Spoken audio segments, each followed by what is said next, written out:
Yn ddangosiad cyntaf y band newydd yma ar ochr un. Rhydian, dydeth fi chdi bach am y band. Wel, dwi'n gwybod oedden ni jyst i meddwl, chos da ni gyd rili yn y band, oedden ni arfer bod mewn bandiau eraill.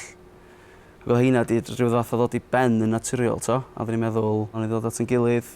Oedden ni'n jyst nabod ni gilydd trwy ffrindiau a ballu a jyst o coleg a ballu.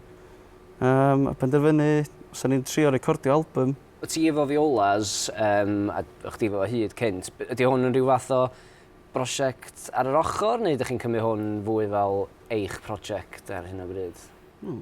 Fel ti'n disgrifio, ie. Ie, dwi'n meddwl, oedd o lleill i ben, dwi'n yn eitha naturiol, rili. Fiolas ydi ben hefyd, ydy? Do, ryw fath. Ti'n gwybod, Fel Rhydian disgrifio, nath o'i ben yn naturiol rhwng, wel, yn amlwg nath Owain dechrau rhyddhau stwff i hun trwy carw. Reit. Ac yna... O, hwnna'n negas eitha clir. Oedd hwnna'n negas eitha clir. O ran yr album, dwi heb glywed o eto, felly gwerthwch o i fi.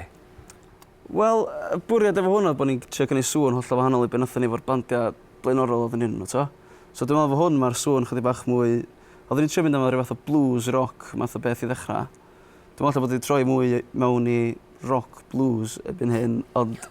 Mae'n y bandiau eraill... Ti'n troi'n drymach nag oeddech chi feddwl? Ie, wedi'r dylanwadau ni wedyn ydy gwneud i ni feddwl, oce, ella dylsyn ni fod bach fwy trwm. So dwi'n meddwl mae yna ganeuon chydig bach yn drwm ar yr album, ond mae'n hefyd cwpl rai sgafnach mwy acoustic ei naws hefyd. Wel, pob lwc efo'r achos, a allan ni weld chi yma eto.